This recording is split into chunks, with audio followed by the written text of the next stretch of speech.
Hey guys, it's Ndoplex and welcome back to another video. Now, obviously with all the hype and build-up coming towards Monster Hunter Wilds, one of the biggest questions that we're going to get asked is, what weapon should you be using in Monster Hunter Wilds?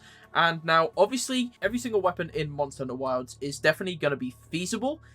There are definitely different playstyles to consider with every single different weapon, and different players are going to have different preferences when it comes to these weapons. So my job here for you guys today is to give you a pretty short, no-nonsense breakdown of each weapon, just to give you basically the general playstyle of the weapon, a few strengths of the weapon, and also a few weaknesses on the weapon. That way it's going to give you a good idea whether you think you're going to enjoy this weapon or not, and hopefully give you a little bit more of an informed decision of what weapon you're going to want to be using to start off Monster Hunter Wilds. So, without further ado, we will start with the flagship weapon of Monster Hunter, that is the Greatsword. So, the Greatsword. It is definitely one of the slower weapons to use, but very powerful indeed. It focuses very heavily on its charged attacks and does massive damage. Another benefit of the Greatsword is it can block attacks as well. The sword can actually act as a kind of shield blocking itself, which is definitely funky. It has high burst damage, great reach on its weapons, guarding is great, and obviously you can't forget about the powerful true charged slash, which is just one of the most damaging attacks in the entirety of Monster Hunter. Weaknesses, however, with the weapon is it is definitely a little bit slow. The attack speed is quite slow in it, and it does require these really precise positionings reliant on timing your attacks through big openings during the monster's movements.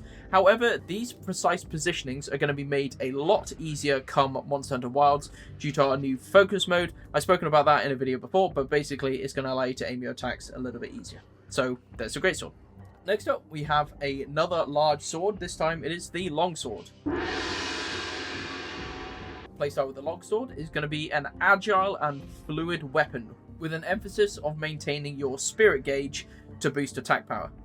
This weapon focuses very heavily on chaining together attack combos and has a big reliance on counter-based gameplay. So if you like kind of parrying monsters' attacks and that sort of thing, this weapon is definitely going to be brilliant for you. It's fast, it's got excellent reach with the Longsword, quite mobile as well for such a big weapon. However, no guarding ability with this weapon at all, so you're going to have to either counter or roll out of the way and attack. And also you do have to micromanage your spirit gauge a little bit to ensure that you're getting the most out of your damage and landing those counters efficiently. Next up, we have got the Sword and Shield. The Sword and Shield is definitely the most balanced and versatile weapon. Now, what do I mean by that? The Sword and Shield allows you to place traps, drink consumables, apply buffs, that sort of stuff, while keeping your weapons out.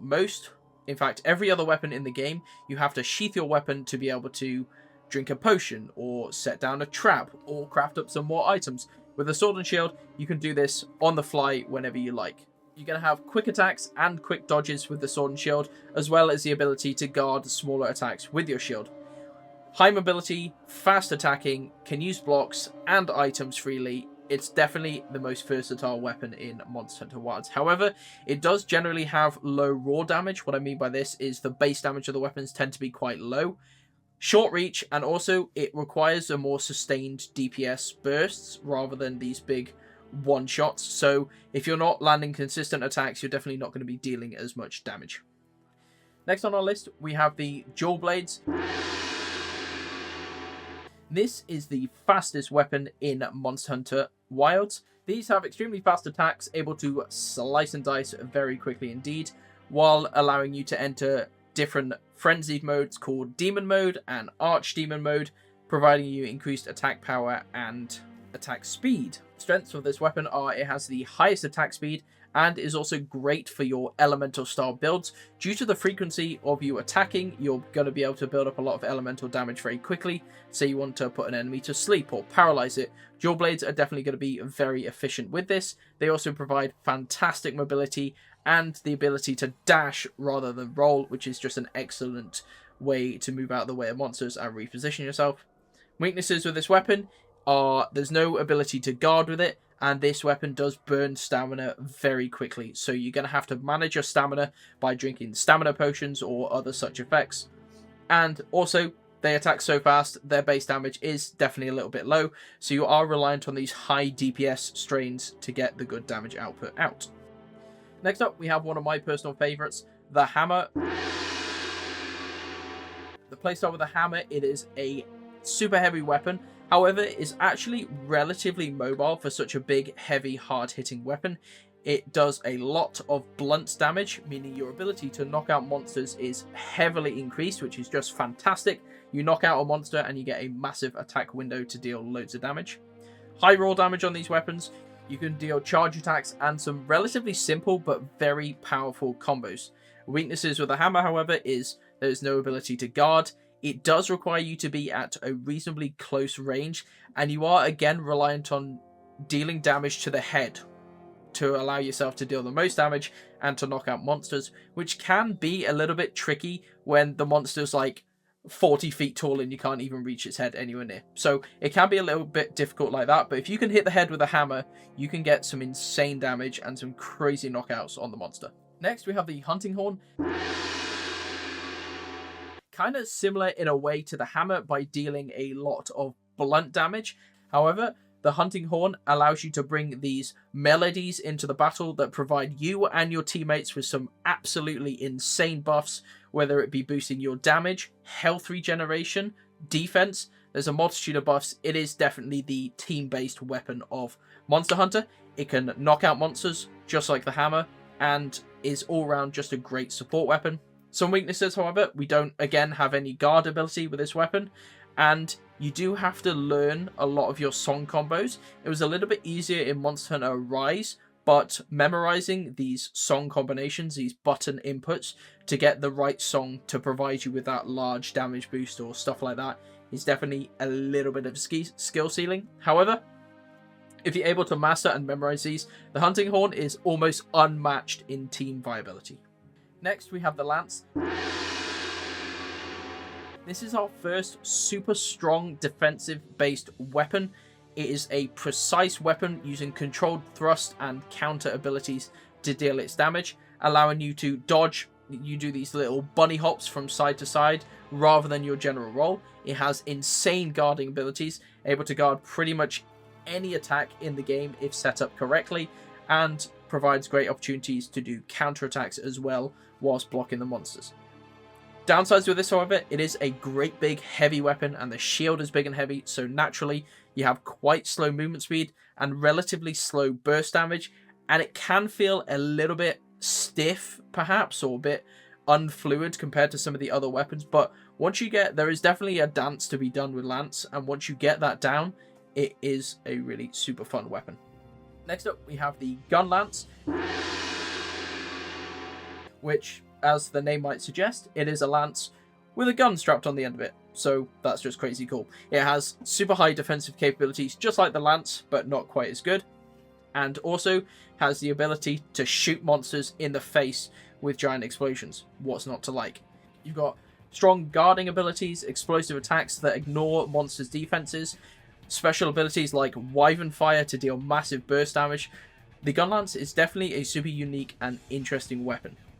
Downsides, however, it is, again, like the lance, very slow, so you're having much limited mobility. You don't have these bunny hops like you have with the lance, you do just have to roll like normal. And while shelling different ammunition into your gun lance, this weapon does tend to lose sharpness very, very quickly. Now, sharpness isn't something I've spoken about too much because most of the weapons, you generally don't have to worry about it too much as long as you're sharpening between encounters. However, Gunlance eats for your weapon sharpness very, very quickly. So if you're not putting in skills to help increase that, then you might struggle with lower damage outputs.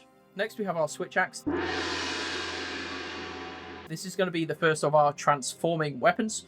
As the name might suggest, this weapon switches from an axe to a sword using two different modes. The axe boasting quicker attacks while dealing less damage, whereas the sword is dealing much higher damage, but the attacks generally seem to be a little bit slower. You have reasonably high mobility in axe mode, and obviously crazy high burst damage in sword mode, and you have these special finishing combos that you can use with Switchblade that can deal some absolutely insane damage in a very flashy way as well. However, weaknesses with this weapon is, again, no ability to guard. When swapping between your axe and your sword mode, the sword has to charge a gauge, and it can be a bit difficult to micromanage. And also, when this gauge is complete and you can swap to your sword for the bonus damage, it doesn't last very long, so you have to be constantly trying to refresh this buff. But if you can keep this buff up and managed, the switch axe can definitely pull off some pretty insane numbers. Next on our list, we have the charge blade. My personal favorite weapon in the game. Definitely a very complex weapon to learn, but a Swiss Army knife of a weapon if ever I've seen one. This is another transforming weapon. You have a medium-sized sword with a large shield that can then switch to a giant axe, providing the right button inputs. Strengths for this weapon is you can block, which is obviously an excellent feature. You've got high burst damage in your axe mode. You have relatively okay mobility in the sword and shield mode. And this weapon generally feels like almost a dance to get it to work properly. But as soon as you get it to work and flow properly, it's a super rewarding weapon to use. And definitely my favorite weapon in Monster Hunter. Weaknesses of this weapon is, due to its complex nature, the charge blade is generally a little bit harder to learn than some of the other weapons, being that you have to manage your file attacks, charging shields, charging sword, charging your axes, and it can be a little bit of a slow weapon, especially when in your big axe mode, so you can get locked down into a lot of slow animations, leaving you ready for punishing by monsters. Next, we have the insect glaive,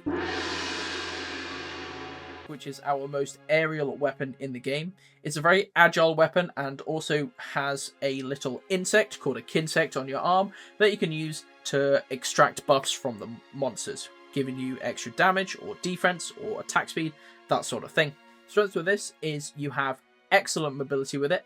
Obviously, this aerial combat that I talked about, I haven't spoken too in depth about it, but your ability to mount monsters with this weapon is absolutely unparalleled. So you're likely to get 2, sometimes even 3 mounts per monster fight, which can be absolutely insane for knocking down monsters and providing excellent punish windows for these monsters.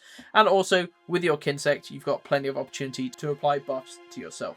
Weaknesses, however, it can be a little bit difficult to manage these kinsect buffs. You have to manage playing with the weapon and dealing damage, and also kind of managing your kinsect to fly out and grab buffs as and when they start running out. So it can be a little bit difficult to manage these initially, and also has quite low base damage compared to some of the other weapons due to its fast attacking nature and obviously aerial attacks being incredibly rewarding.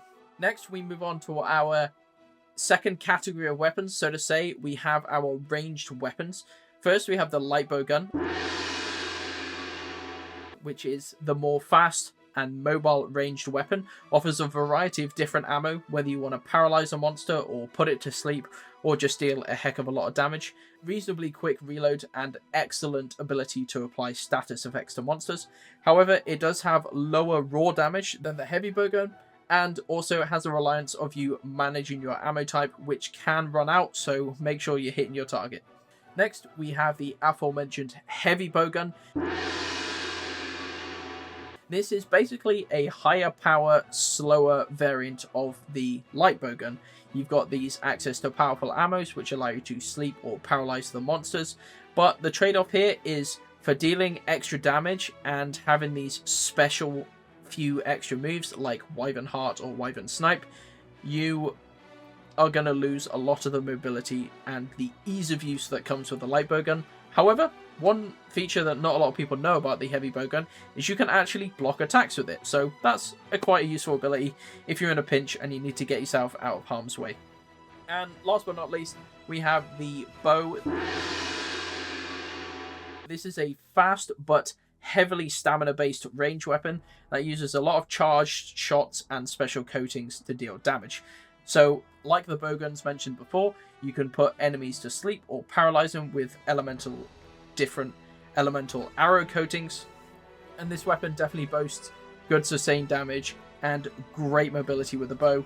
But, unfortunately, it does require you, much like the dual blades that we mentioned earlier, to manage your stamina very heavily, and this might require you to be drinking a lot of dash juice as you're running around.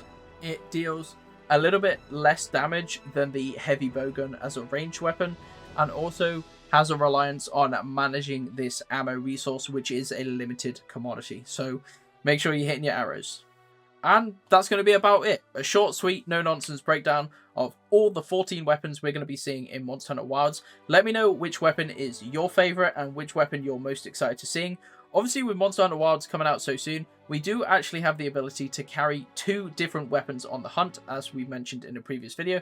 So this is definitely going to be excellent for any of you out there who want to try and dip between different weapons very quickly. So that's going to be about it from me, guys. Be sure to like, comment, and subscribe, and I'll catch you in the next one. Take care. Bye-bye.